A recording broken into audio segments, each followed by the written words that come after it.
This is a presentation of National Streaming Sports. Over 20 podcasters, 70 weekly shows, and a 3.4-star rating on Roku TV.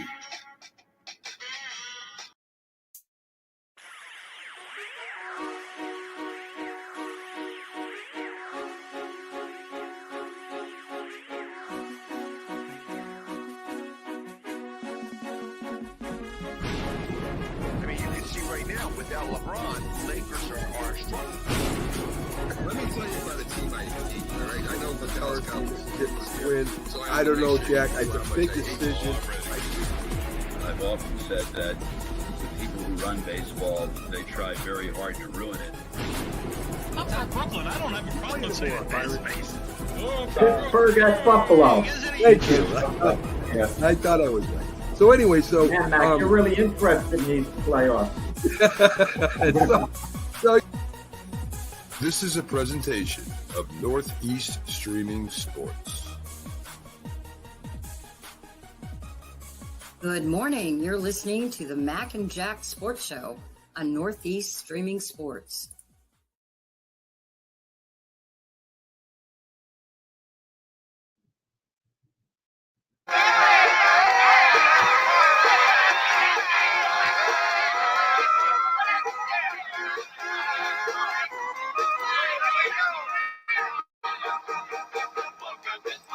Where's Mac and Jack? Good morning, everybody. It's midweek, and me and Jack are here ready to give you some of the midweek sports stories here. It's the Mac and Jack Sports Show on National Streaming Sports. Good morning, everyone out there who is with us now and that will be with us later as we kick off the Roku channel here on National Streaming Sports. Jack. Mac, it just made me think. This is thought-provoking. Then we'll get to sports. When does the week begin? What day? You know, I'm traditionalist, right? I think it always begins with Monday. Then how's this midweek? I don't It's know. Wednesday morning, Mac. We're still in we're like in the third inning. The third inning just ended. Is that mid-game to you? We're in the middle of the game. The third inning just ended. Well, if Okay, well, I just got let to correct you. I got to call you out on these things. Let me give you man. an answer. If it was a football game, we'd be going into the third quarter, right? So that would be halfway through? No, Mac. We would be starting early the second quarter, and you would be saying we're midway in the game. But that's a discussion for another time. I couldn't let it go. Okay, I say, I know you so well, I just can look at your face knowing when you want to slight me in some way anyway. So anyway, Jack, the Olympics are in full swing. In fact, we're getting near the end in some of them, right? The United States men's team blows by Brazil. It was 122-87. Booker was the leading scorer with 18 points, but the five players were in double figures. Kevin Durant becomes the leading scorer in Olympic basketball history, passing a couple people anyway. I can't think of her name, so I'm just throwing it out there. I think it's Jessica Joyce, or it's a female WNBA player anyway. There you go. Durant, I said should sit down, should go home, should not play anymore. He becomes the leading scorer of all time. Yeah, you didn't want him to play. You thought the Phoenix Sun owner should have the authority to just yank him and send him home whether he liked it or not. What a fiasco that would have been. Imagine the owner did have the authority. What a fiasco that would have been. I mean, it would have been ridiculous, but whatever. But it would have been Durant is going to be back. He's going to be back in 4 years. Yes, but it would have been, Jack, it would have been fun to talk about, right? If the owner yanked him, I mean, how much fun would we have with that? I would have gave us a great news story. Go ahead. I didn't have any fun talking about it when you suggested it. Yeah. I would have been totally disgusted to talk about it if it happened. And imagine the effect it would have had on Durant. He wouldn't have given a darn about the Phoenix Suns had such a thing happen. But Durant is going to be back in 4 years. Make no mistake about it. As long as he's healthy, capable of playing at a high level, then in 4 years, he's still going to be a pretty good player, even if he slips a little bit. And they'll want him to be back because he's kind of like a cornerstone of USA basketball now. They even had a player like Carmelo Anthony, who went to 3 Olympics, too. And Durant's a level ahead of Carmelo. Yeah. And especially with Durant having these records, he's going to want to add to the records. He's going to want to pad them, put them beyond reach, hopefully, of any other, future player who might, make a little bit of a run at it. It's kind of like LeBron James' scoring record in the NBA. Now, the longer LeBron plays, the more he adds to it, the more difficult it becomes for anyone to ever catch him in the future. My favorite sport in the Olympics is track and field, but I've been watching, virtually all the events. And I didn't like what I saw from the USA basketball team because they played against an overmatched Brazil team. And it was like an exhibition game to them, all the fancy this, fancy that, getting away from the fundamentals, getting away from the team. In other words, they knew they could beat these guys with one hand tied behind their back, and they played accordingly. They would joke. Whoops. All right, Jack, go ahead. Is that my signal to? No, it's not your signal. It's your signal that I still am learning how to produce shows after 3 years. Okay, but the USA basketball team, I didn't like their lack of focus. I really didn't like it. You got the feeling if they played this Brazil team 100 times, they'll beat them all 100 times, and they knew that. They knew it, and if they get in a tough game, let's say in the finals, whoever they're playing in a really tough game, are they going to be up for it? Can they turn the switch on and off? And I just didn't like the lack of focus despite the easiness of their win. Well, two things that first of all, they're going on to play Serbia with Jokic, right? And they have a pretty good team. That's going to be their semifinal game. Jokic is of course, they're going to be there they're going to be playing USA. It's going to be a lot tougher game. It's just the USA has 2, maybe 3 centers that'll end up wearing out Jokic at the end and they'll up winning the game. There's no doubt. Jokic is sensational getting his team, past Canada there. He was, but the USA is not Canada. I mean, when you can throw 2-3 all-star centers at Jokic, if you get Embiid, Davis. No, Australia. Excuse me, Australia. I'm thinking of Sean Davis for Canada. France got by Canada. France eliminated Canada. Yeah. I was thinking a game with Australia. Australia actually, Patty Mills tied that game up with a second and a half against, Jokic's group. And then Jokic kind of took over at the end of overtime, and he was sensational. Right. So there's the second thing I want to talk about, where's Steph Curry been? I mean, Steph Curry has not really played, hasn't stood out anyway with the U.S. team. I've watched some clip on him. He was missing easy shots. And I don't know if it means Steph Curry's taking a step back or it's just not the style the U.S. is playing. But he really hasn't been a huge contributor to the U.S. Shot poorly. I mean, it's not. But it's been every game. It's been every game. Poorly, and that's all there is to it. It's been every game. It's been every game. Look, Steph, he's a 4-time NBA champion, meaning he's played with other great players throughout his career, notably Klay Thompson, Draymond Green, of course, Kevin Durant for 3 years. But he's with a USA squad where he doesn't feel the pressure to be great. Steph Curry could defer to other guys because he knows how badly they want to play, how badly they want to shoot guys like Anthony Edwards. And you look around and you have, Jason Tatum. You have so many stars there, not to mention LeBron, Durant, Embiid, and so on.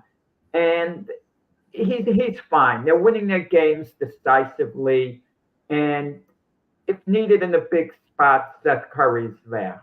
Okay? Steph Curry is there. I said Steph. He has his brother Seth, who's, kicking around the NBA for years. Yes. Steph Curry's fine. He just hasn't shot well. That's all there is to it. Yeah, well, I don't know. Maybe, sometimes you hit that wall and you don't know when you're going to hit it, Jack. And then, we'll find out. I mean, after the Olympics are over, of course, the NBA won't be starting for a few months. But still, I mean, to me, it's just something that maybe people should look at. I don't know. Let's see. Simone Biles finishes her floor exercise with a silver. She has got the most gold medals and most medals than any gymnast in the United States, passing Shannon Miller, who was one part of that big five team they had. I think it was back in 2012, if I'm not mistaken. But anyway, she ends up walking away with it. And Jack, she's left open that she might participate in the next Olympics that are going to be held in Los Angeles. So even if, say, she's 2 away from the all-time, the Russian gymnast, of course, I know I'm going to have problems saying this. Let me get to her name. Shannon Miller, blah, blah, blah. Mac, you just say she's shy of the record. Relax. Larisa Lataninas. So it's Larisa Lataninas is the Soviet Union great gymnast that had 9 golds. You got to be patient, man. We can't just pop. You know, we got to be right once in a while. Actually, you don't know the darn names, so that you cover up for yourself. I just gave you the name. Well, and no one will give it a thought. But I you're just saying, what's the name of the person, and then you're studying your notes during the show. Name. You got to be patient, Jack. Jack, you know, I'd rather get you the name, set it up, and let you talk about it than just saying 2 goals away from the best. I would rather give you that name. So let me have my way this time. Well, in 4 years, she's going to be 31 years old. Right. 31 years old. 27 is old for a gymnast. Imagine coming back at 31 and having to show that agility. Can you do it? Yeah, I mean, you can do it at age 31. Athletes are still quick. Athletes are still flexible. If she trains hard these next few years, I don't think 31 would be too old, even though it's never been done by a gymnast before, you know, at that age. Yeah. I mean, but if you think of other sports that are speed sports, where an athlete has to show their physical prowess, they don't, you know, a lot of them are just as good at 31 as they were at, let's say, 23. When they get to be about 35, the speed factor starts coming in. You know, they maybe lose that little, you know, quarter of a step. But at 31, can she do it? You know, it's quite possible. It's intriguing. What are you talking about? What are you talking about speed? She's not running 100 meters, Jack. She's on a balance beam. Yeah, no. But the flexibility, the movements, everything's got to be in quick motion. I'm not talking about her foot speed. Going in the air, showing the agility. In the case in point, Mac, baseball. When a player gets to be much older, and if it was a shortstop, chances are they change his position, because when they get to the mid to later 30s, shortstops don't have quite the same agility that they had before. All right, so you're talking quick. Move them to an outfield position, first base, maybe even third. You're not talking speed. You're talking quickness. An outfield, you got to have speed. There's no doubt. That's a good example. But as far as shortstop, you got to be a little bit more quicker than in another position, because you got to get to the whole body. You have to be able to dive for balls, turn certain ways. Shortstop is the closest baseball position that would resemble gymnastics. Agility on the double play, getting and turning.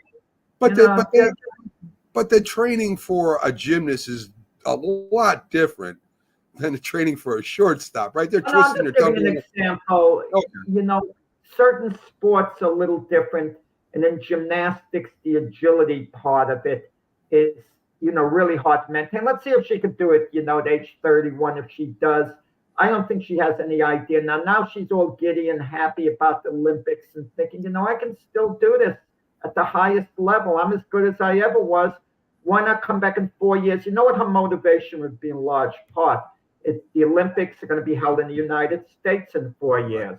Right. So it's difficult for a great athlete like Simone Biles not to represent your country when the Olympics are being held in your country. She doesn't want a microphone in her hand working for NBC broadcasting the Olympics. She wants to be out there. If it wasn't in her own home country, there'd be less of a chance of her considering it. I agree with that. I definitely agree with that, Jack. So let's see. Matt, let me ask you this. Why are the Olympics being held in Los Angeles for the third time? 1932, 1984, and 2028? With all the cities historically, why is it going to Los Angeles for the third time? The only thing I can think about that, Jack, is historically that's the LA Coliseum is historic, right? You go back to the first Olympics. I kind of agree with you, but you're going to have decent weather. You got enough area there that you don't have to build anything. All you got to do maybe is do some work around the stadium and around the town. Big enough city to handle it. Atlanta was if it wasn't for that the bomb, it was going pretty well too. But listen, Los Angeles, I think, is historical, Jack, and that's yeah. So anyway, let's see a rematch for the women's soccer against Germany in semifinals. They are undefeated, Jack. They've beaten Germany for like the last 2 decades. The last time they won 4-1. The significant thing is the women's soccer team is undefeated. Last time they did that, they won the gold. And as I said on last show, a young team. There are a lot of young players on that. Dennis Rodman's daughter is part of that. She's kind of a big deal. I think she's 18. She's very young, and she'll be there for a while. So they have a couple women like that. So I know there's some bad feelings, bad taste in our mouth from the Olympics, from past Olympics. But again, new set of players, new set of team members, new coach. I'm rooting for them. Okay, no one is against them, but they haven't garnered much interest in the United States because people were so turned off by the conduct of a couple of past USA national soccer teams led by Megan Rapone. The people don't care as much. They're like indifferent towards this team. They truly slipped under the radar. But look, if they win the gold medal and they come back and they conduct themselves in the proper way, which I anticipate they certainly will, maybe people start taking note if they win the gold medal, but there's not the excitement towards them building towards the gold medal. But now, they'll be in the gold medal game. So I guess people will watch, and there might be a little national pride that's been missing to this point. Yeah, I agree with that, Jack. They do got to rebuild somewhat of the bad feelings there, and we've seen in the past where former coaches or former players have kind of put a stain on universities or wherever they came from, and it's a shame, but it is what it is, and I'm rooting for them. Let me put it that way. I'm rooting for them to go ahead and win this gold, maybe get the excitement back in U.S. soccer and women's soccer especially, because it's been such a big story for I don't know how many years, Jack. I blame the players less than I do the federations, the administration in charge. If you have a player who's representing a national team, not a professional sports team, a national team, right, and they refuse to stand for the national anthem, I would just send them right home. No questions asked. You're off the team. Leave. And if the other players say they're not going to play because of that, you send them all home. Whatever. It can't be tolerated for a national team regardless of your beliefs. You're representing a national team. There's a big difference involved. You're not representing yourself. Yeah, listen, Jack, I can't argue with you there at all. Gabby Thomas cruises to victory in the 200 meters for gold. I mean, it didn't even look like she was trying to win that race. She just Gabby Thomas is an amazing person. Went to Harvard, has all these opportunities to be a doctor, to do this, to do that. And it's like she discovered, well, I'm good at track, so, I'll stick with it. I'll try to win the Olympic gold medal because I'm really good at it. She's so talented outside of the athletic arena. I mean, you wonder what Gabby Thomas going forward now. There's so many things she can do with her life professionally, that is track going to be just one of 2 or 3 things that's when an athlete hurts themselves. You have to dedicate yourself full time in athletics to whatever it is to be the best. Sure. You really do. Otherwise, you lose your edge and you're not quite the same. But with Gabby Thomas, is she going to be just satisfied being a track star? That's the question. She's smart. She's intelligent. She's beautiful. She's the full package. Everything. Yeah. She's so well spoken.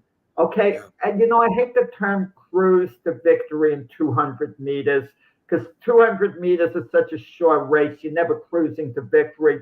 But she did win the race as decisively as you could for 200 meters. She took it out quick and got the lead and just maintained it and put some distance between her and the other, runners.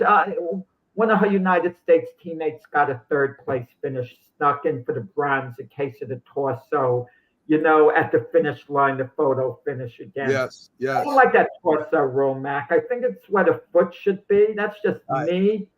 But, if they did the foot and not the torso, Noah Lyles in the 100 meters, he would have gotten third place, third or fourth.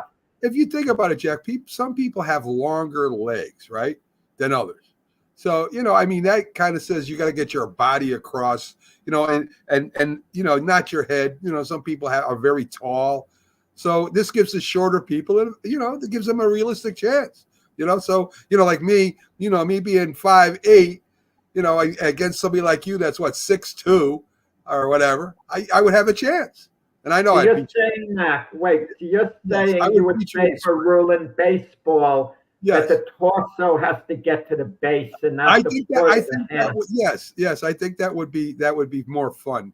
That would help out the defense a little bit more too. Me, I was quick, and I can run a 4.5 840. But, if I'm going 100 yards against you with them long legs, I don't know if I could beat you. Also, there was a thrilling race yesterday in the men's 1,500 meters, okay? Yes. The equivalent of the mile, where Cole Hook, an American, won the gold medal. He blew by the two favorites. Another American, the Goose, took third place, took a bronze in that race.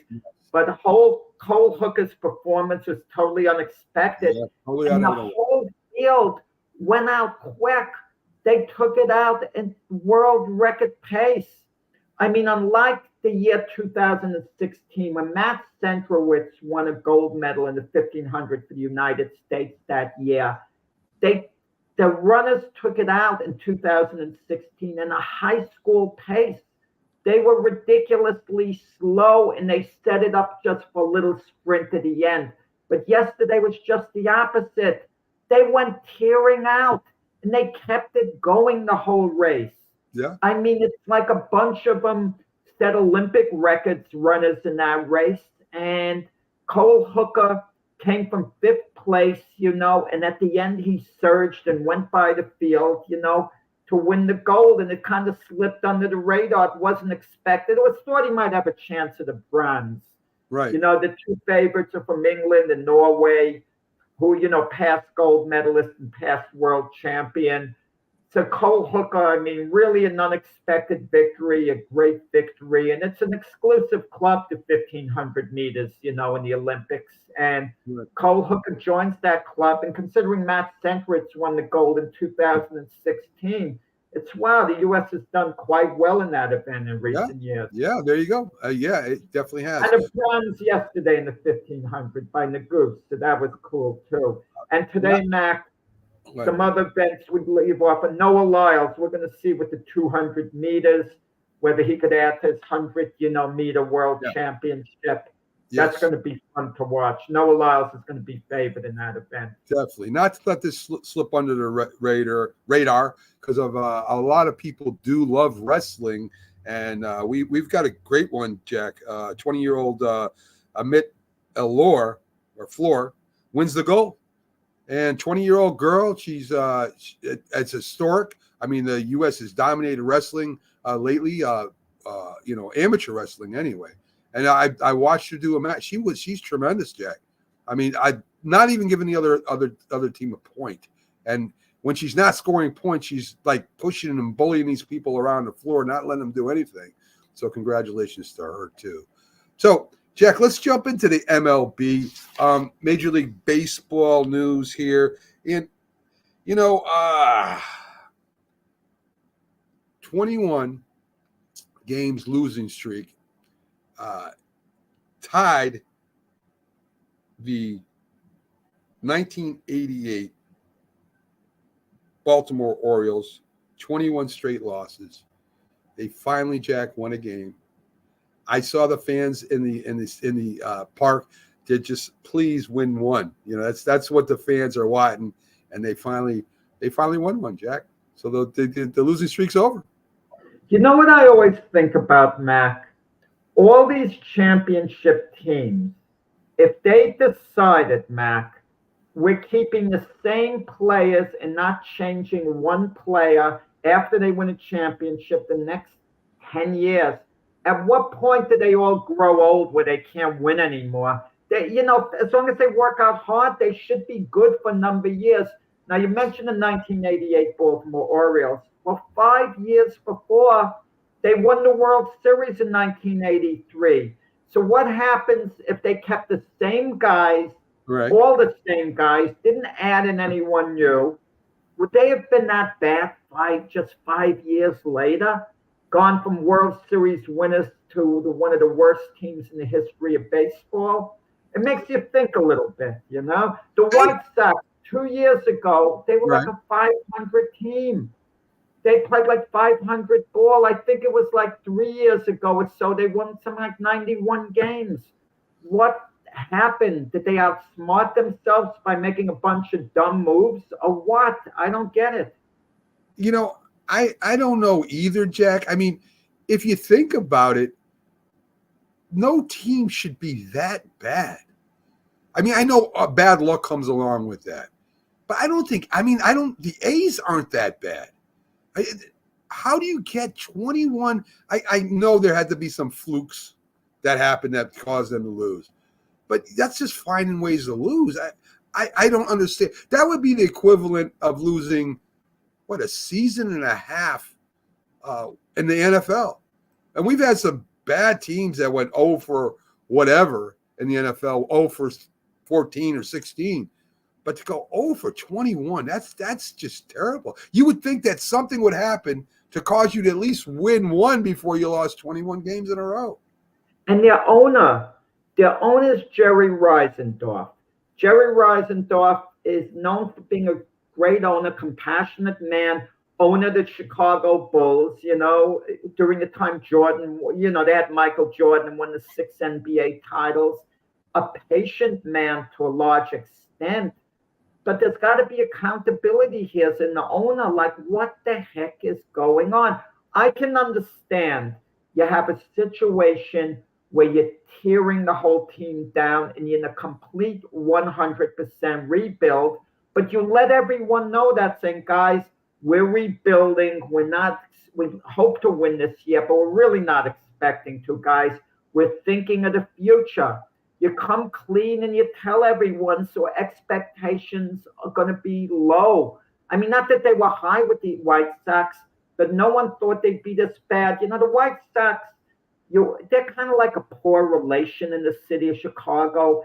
It's a Chicago Cub town. It's a Chicago Bear town. Of course, it was a Chicago Bull town. Even though the White Sox have been in the city of Chicago forever, they're like a poor relation, kind of like the same way the LA Clippers are in Los Angeles. Not many people. That's a great. The LA Chargers.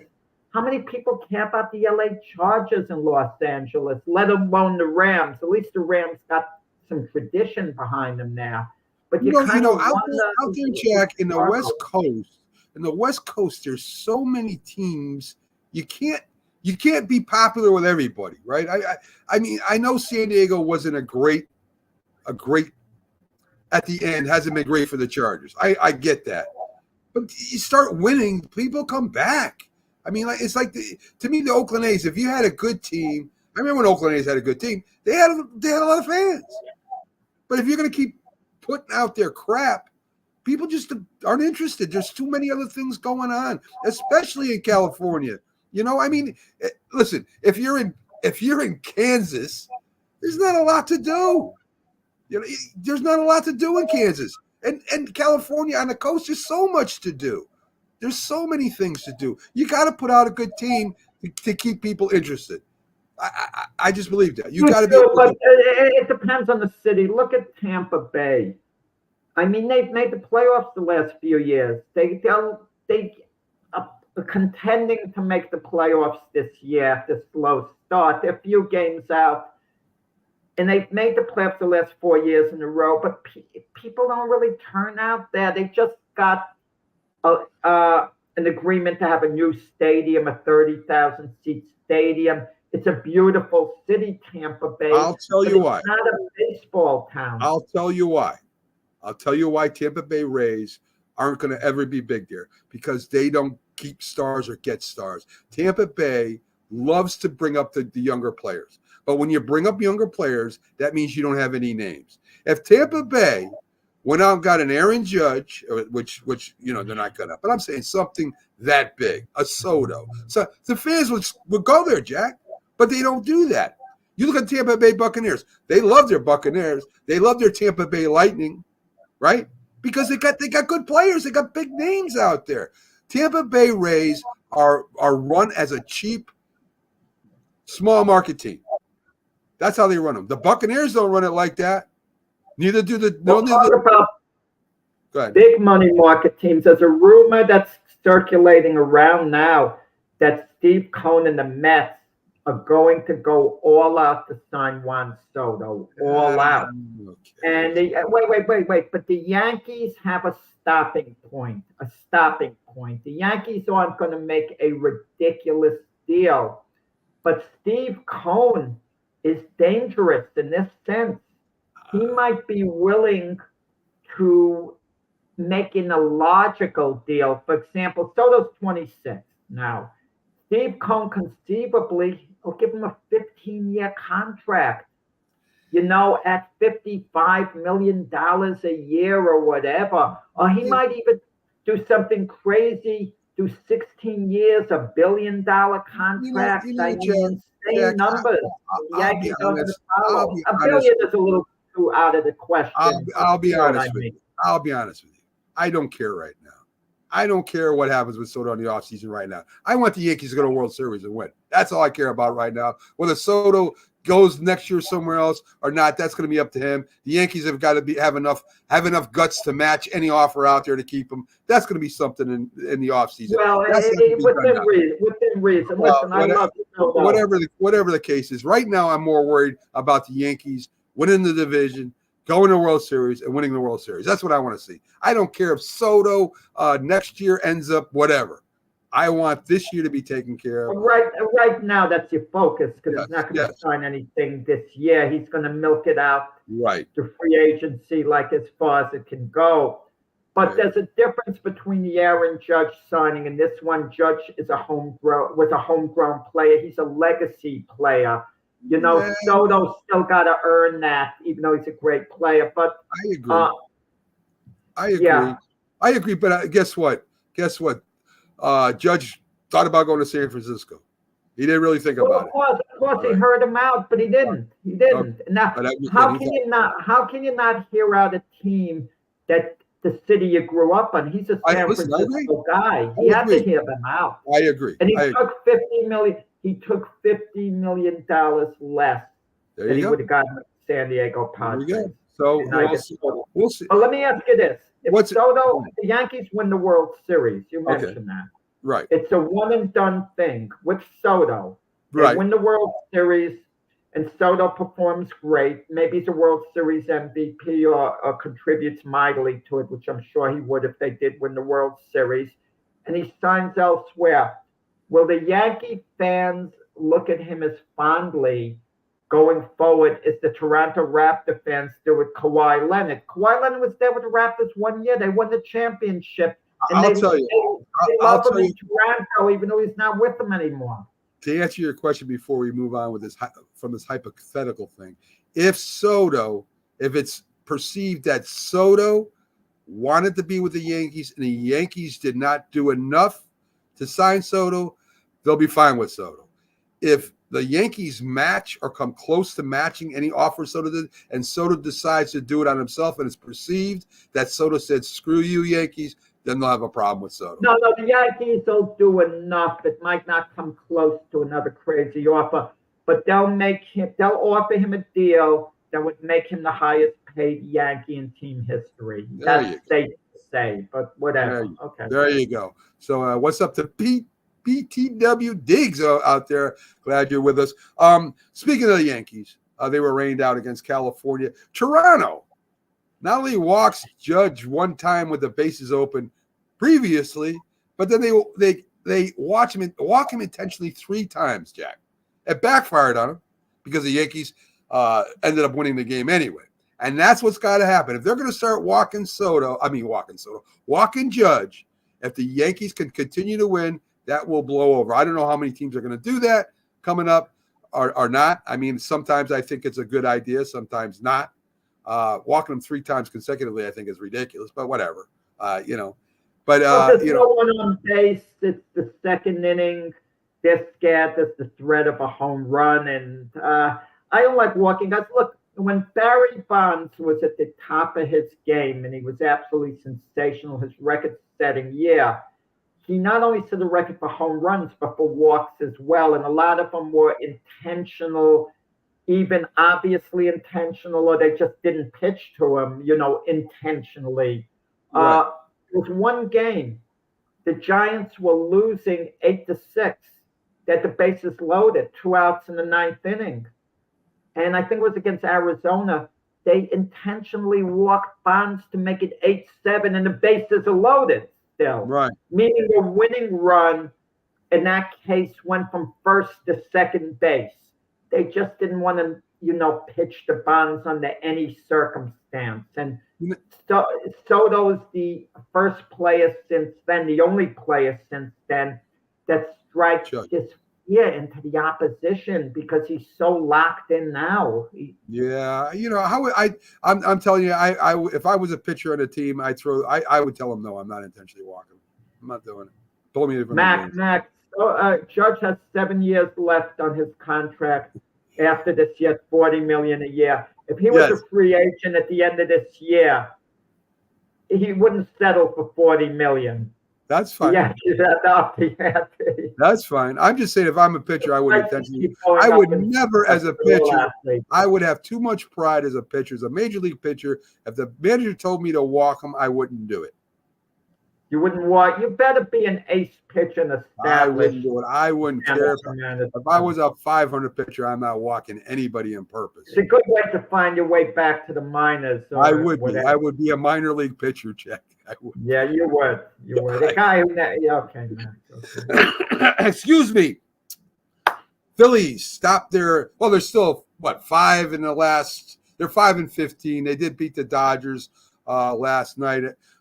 They ended up hitting the ball a little bit better. Philly sports guy is happy for right now. But the Phillies are struggling, Jack, right now. It's just the opposite of last year. And, when they kicked it in, or 2 years ago, I should say, when they kicked it in and made it to the World Series, right now they're going the opposite direction, Jack.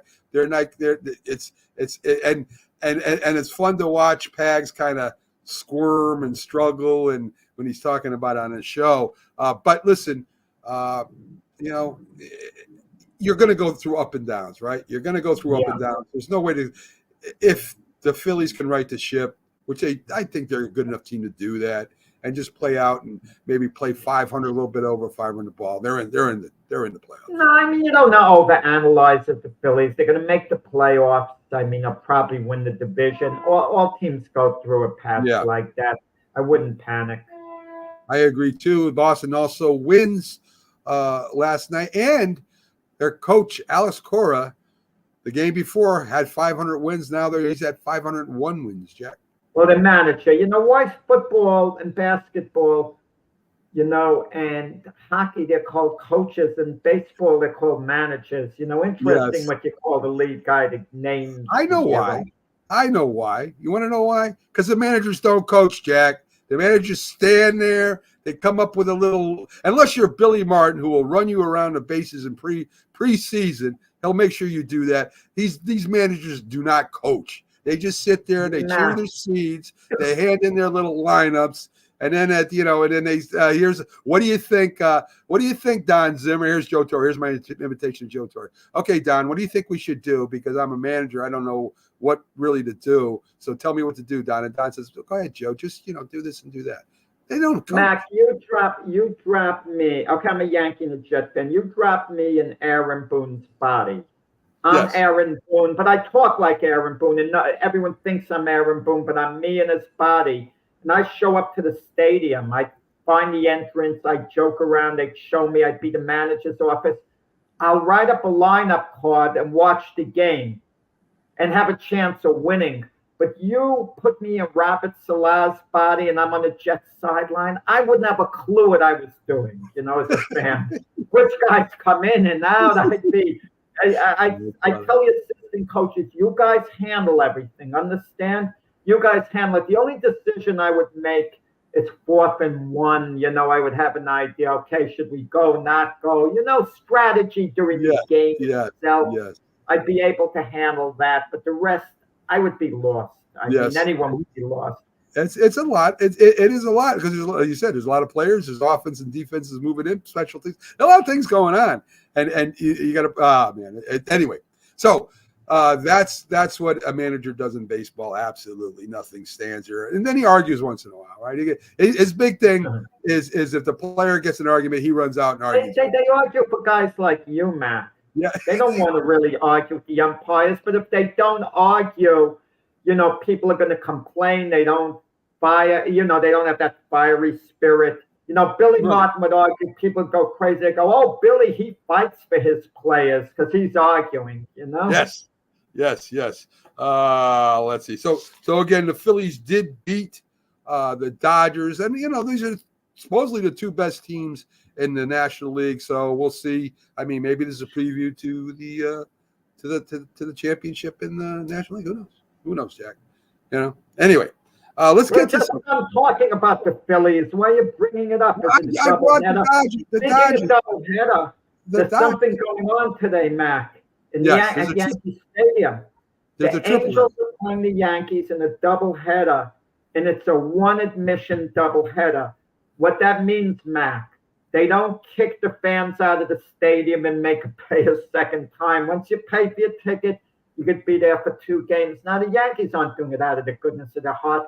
The Angels have to leave New York. Yes, they do. The scheduling, they can't fool around with this. So to get it out of the way, one admission and 2 rain delays. What would they do? I mean, now see, you always bring me down different roads that I really don't even think about. What would they do? I'm sitting there. I watched the first game, and the doubleheader's coming in, and I'm not going. What would they do if all the fans refuse to leave? They get security, have you removed. What do you mean if all the fans refuse to leave? They're going to remove 50,000 fans, Jack. If every fan said, I'm staying, what would they do? Man, that is a good one, Mac.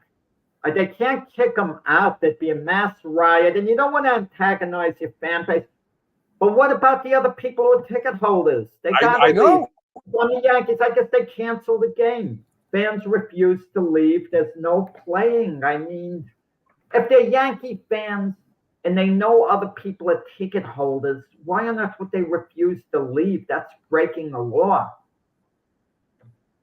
Well, I'm just saying. I mean, I came here. It's a doubleheader. I want to watch both games. I paid for the seat. Mac, I know you'd go to the bathroom or something and put your feet up on the stool and wait a while. And then at the right time, get to the stadium. Yeah. I would definitely do that. Okay, let's get a little football around the NFL. A skirmish between Detroit and the Giants. The only reason why I'm bringing it up, because it happens all the time, is Daniel Jones, who's been hurt, who's trying to rehab back, decides he's going to jump in and fight with the Detroit defensive lineman because they're attacking one of his offensive linemen. I hope the coach sits down and says, "Listen, Daniel, we appreciate you, but what are you doing, dude? It's a scrimmage. Stay away from." Well, I know. Yeah. Listen, Max. Some people are going to be impressed by that. I'll be impressed when I see Daniel Jones perform well from the quarterback position. That doesn't impress me. I know some of his teammates get a kick out of that because you don't want your quarterback in fights usually, unless it's a rare type of quarterback with a tough man's personality, like a Brett Favre, Big Ben Roethlisberger, guys who have a physical presence about them. You know, that's a little different. You know, if this were the Kansas City Chiefs and Patrick Mahomes is joining a skirmish, his own players would carry him away. Get out of here, Patrick. We want you nowhere near this. Are you out of your mind? You know, I'm not impressed. I'm not impressed. Listen. It's nice that Daniel Jones wants to be one of the guys and show his teammates, I got your back too, guys. I'm with you. But the bottom line is this. How are you going to perform from the quarterback position? Yeah, get their back. Get their back by throwing touchdown passes. That's how you got their back, right? That's what lead them down. Exactly. Lead them down. Yeah, then you Brian Burns was amused by it. They're amused. Listen, his teammates got a kick out of it. They might think, oh, Daniel's kind of like one of the boys joining in with us, and they'll chuckle and they'll laugh about it, and they'll like him a little bit. So I can understand from that angle, you know, him getting involved. Look, I may have gotten involved if I was in his thing, but sometimes you truly get involved in the skirmish, and sometimes you're doing it for show. You run to the pile of players, and you move your hands a little like this, and you know you're going to get 6 guys on your team protecting you immediately. Right. There's a quarterback. No one can hit him. Daniel Jones knew he was going to have an envoy of bodyguards the moment he got there. You had to know that. There you go. I hope Daniel Jones joining his grade. If anything, I'll compliment him. And listen, the dude is coming back from an injury. This is his last year in his contract. Smarten up. That would be me as his coach. Smarten the hell up. Stop getting in the middle of stupid. Why are they having that stupid skirmish anyway? They ended up fighting. They ended up fighting almost every play. They had to call the practice. So I mean, that to me, if I'm the head coach and I know Campbell is a macho guy, like, yeah, we're not going to take nothing from nobody, and I know DeBall's a hothead, and he's not going to listen. The purpose of this is to get to work on things, to work on plays, to work on block. It's not the fight. And to me, I understand. I played football, and listen, your temper flies, right? It happens. You're aggressive, but you know the coach has got to be the guy that comes in and said, "Listen, gets all the players together. You fight again, guess what? You're going to get fined." I mean, you got to do that. You got to do that. You're there to work on something, not to I just fight. had an idea, Mac. An idea. I don't know would it be allowed, but why not let a team like the Giants scrimmage against someone like the University of Georgia, Alabama, Michigan? No. Listen to my logic, Mac. It's like sparring and boxing. Sparring and boxing, you're not supposed to go all out. You're working on things, and you're going against an elite college players. It's only working on things.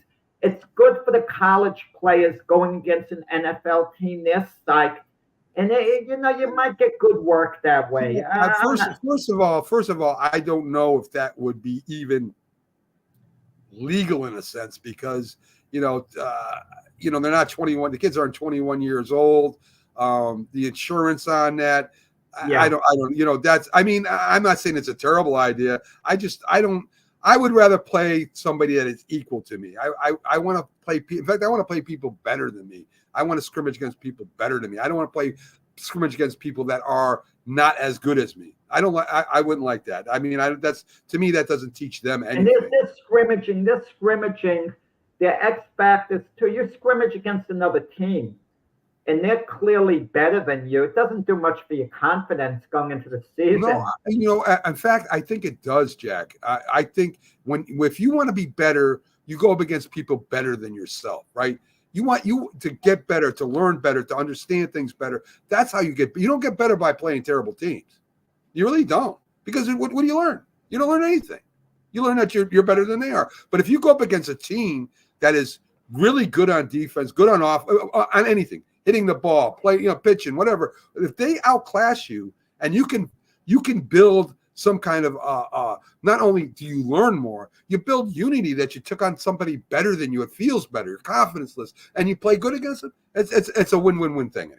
So let me get the coaches should meet beforehand and say, look, we don't want any skirmishes. They do. We're here to, but They do. if the coaches have to emphasize it to their players that it can't get out of control. Now, but once in a while you get a player with a late hit or this or that, and tempers flare a little, but it can't get out of control the way it did with the Lions. Right, I agree. That was terrible.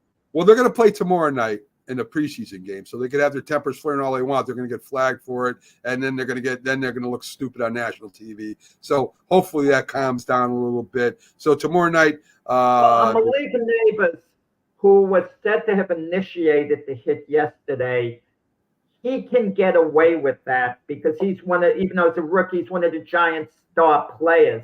They're not going to sit him down. But you take a marginal player who's at risk of not making the team, he could get cut over something like that. Listen, I would sit him down. It got to be the same, and especially in this stuff, Jack. It's got to be the same for everybody in this stuff. Now, as you're talking about when we're going through the season, yeah, it's different. You got different players, different talents, and different levels of what you put up with.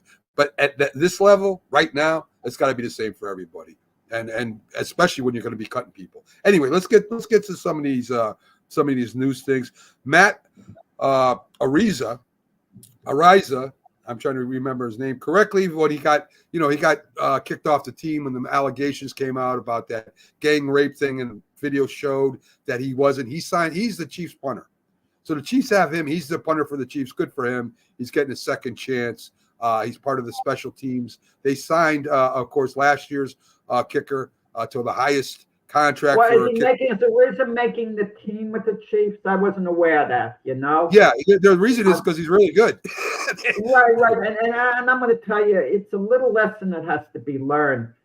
Anyone can make an accusation against the most innocent person, and to suspend that person without any strong evidence, just on someone else's word, there's got to be due process. And now, don't misunderstand me. If you got something on tape that looks gruesome, that looks awful, even though that person still is entitled to have their day in court, at least you got some visual evidence. You know that there's something to it, and you put them on a suspension list until this thing gets resolved. I can understand it in some cases, but you can't just take someone else's word against yours and put their life on hold. Any player could get accused of anything at any time.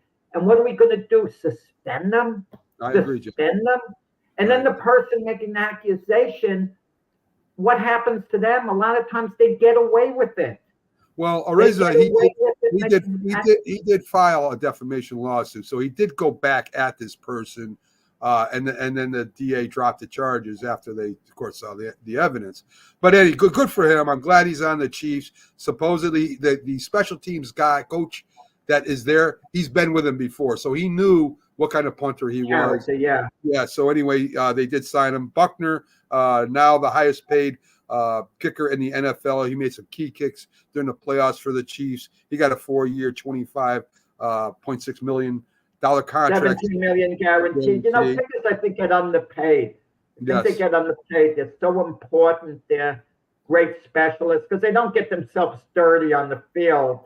You think, well, are we going to pay him as much as someone else? But the two most underrated positions in the NFL, would be backup quarterback and field goal kickers.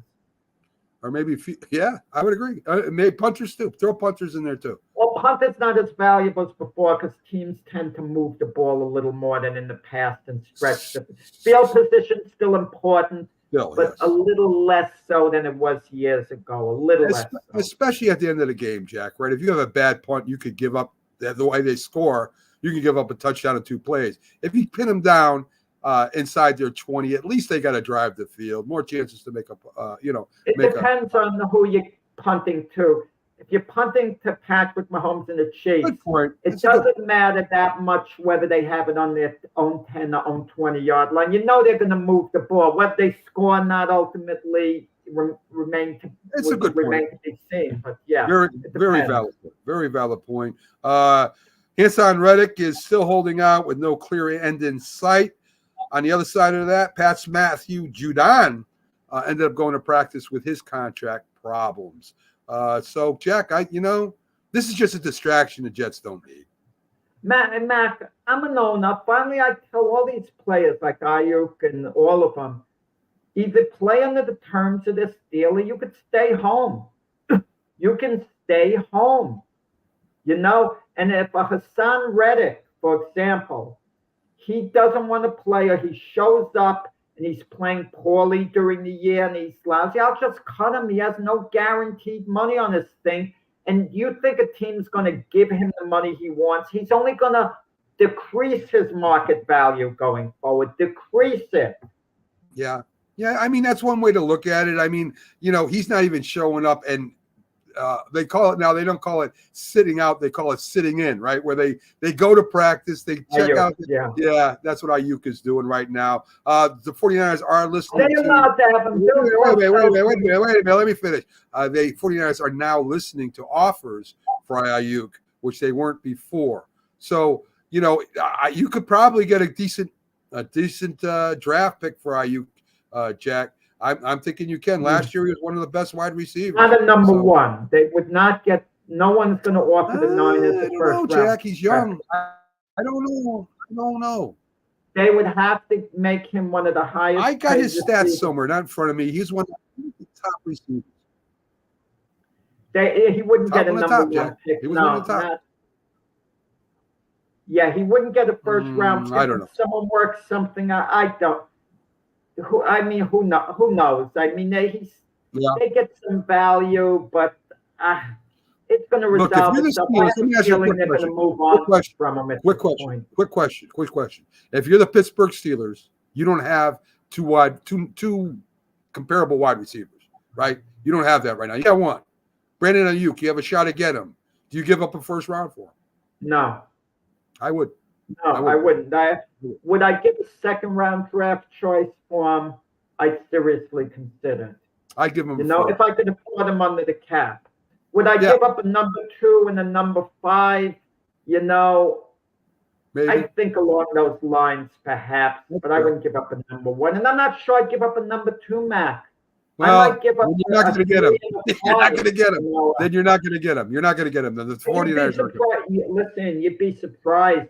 Teams 49ers are not would not lining give up up. to get him, Mac. Oh, they Teams are. aren't lining up to get him. They are, Jack. They are. You got so far from what I know on from what I've heard through sources at ESPN, on TV and reading. Not only do the Pittsburgh Steelers want him, so Cleveland Browns are interested. There's other teams interested, Jack. Patriots are no longer interested. They're done. I don't know. They'd be interested in him, of course. He's a heck of a good player. But what are you going to give? Listen, the third round draft choice is really good value. You don't give that up lightly. You're not going to get that. Would they give up a third? That, Jack. The 49ers are not going to give you a third round draft pick for one of the better receivers in the league. They'd rather let him go to free agency. Go. And then they'll make an offer to him. I mean, that's what I would do. Because he's not going to get 20. He's not going to get 28 million, 30 million a year. That's not going to happen. I'll tell you that. That's not going to happen. He's not going to get that. So what is his purpose to force the issue? He's going to go elsewhere, but he's not going to be able to sign the deal he wants this year. He'll have to have a good year wherever he goes, and then maybe he gets the contract he wants next year. But he could have done that with the 49ers. From what I understand, Jack, the signing is part of the trade. That's part of the trade. That's what he wants. So I don't know if it's 49. Look, he can want what he wants. 49ers still hold all the cards. You're there for the year. I mean, that's that. If they want to be nice to him and maybe get a, Wait, I have an idea, Matt. I have an idea. A trade Hassan Reddick, the Jets to go for Ayuk, the Jets and the Niners. No, think of it. Reddick is being a pain in the butt. The Niners would love him, and maybe they'll give him the money. They'll update his contract. What he'd be enormous to the Niner defense, enormous. And Ayuk giving Aaron Rodgers, great secondary receiver to go along with Garrett Williams. While they're waiting for Mike Williams, Garrett Wilson, waiting for Mike Williams. Yes. Arrive. I mean, wow. Jack, call Joe Douglas right after you get off there. Tell him that's what you want. Folks, thank you for joining in. Coffee and Sports right after us here on the Roku channel. All shows, all day, every day. Have a great one, folks.